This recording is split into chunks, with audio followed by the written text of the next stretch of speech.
what are you running? This is a 94 Civic with a built J35 from a Honda Odyssey or Pilot or Ridgeline. It has heads from Acura CL Type S. Okay.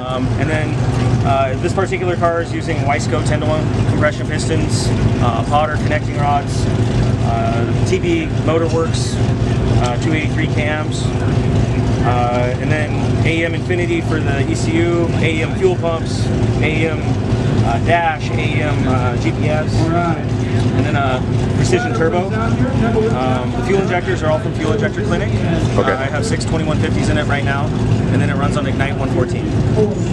So, and then the one thing that everybody's confused about, that is from an LS, the intake manifold. Okay. We have an adapter plate, so it's just the upper part of an LS manifold and LS throttle body. But it's not actually a V8, it's a V6. Wow, that's a bit of a Frankenstein engine then.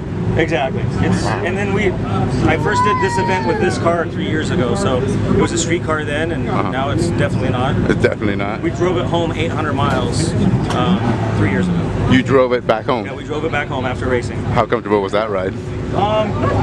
Too bad. It had Kirky race buckets in it, okay, which it still does, but it definitely was a little unique. Yeah. We made it in 11.5 hours and still got 30 miles a gallon, so that was good. Oh wow. Extreme Turbo Systems in Vancouver, Washington helps out a lot. It's where we get the turbo. We did all the fab is all in-house. I use a CL Type S transmission with a Clutchmaster twin disc. That's pretty much most of what's in it. It's built like it's an SFWD car, but it's a V6, and I have an air-to-water intercooler. That is crazy. Because we don't necessarily have the same rules, I can bend. The only rule here is it front-wheel drive and you're good. So.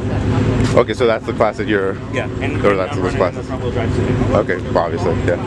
Wow, that is. I didn't expect to see a Civic, and I didn't expect to see a V6 Civic.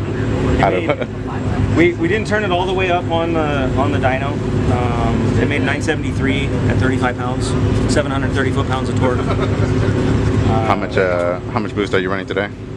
Well, I'm going to start off low and come up. It'll probably end up around 40. I'm expecting it'll make just under 1,100 horse, full tilt.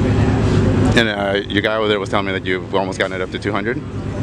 Yeah, officially we ran 194. The data log showed 198. Okay.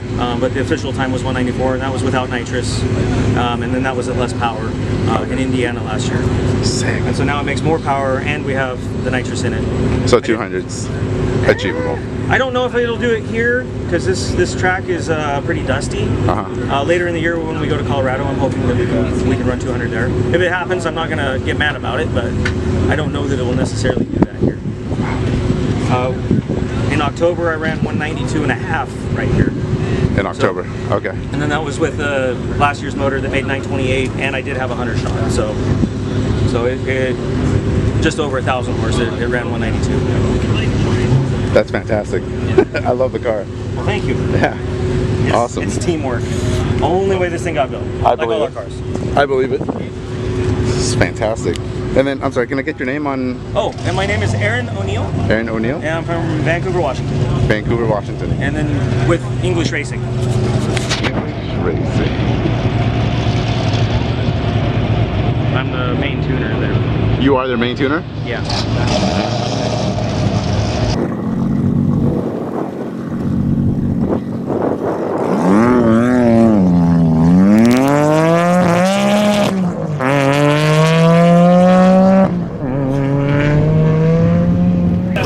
Here comes Arron. Let's wish him a safe travel. That thing's awfully fast. Looks like he's staying in it. What's it going to do mile an hour? 199.37. Oh, Arron O'Neal. Nicely done. That's his second run of the day.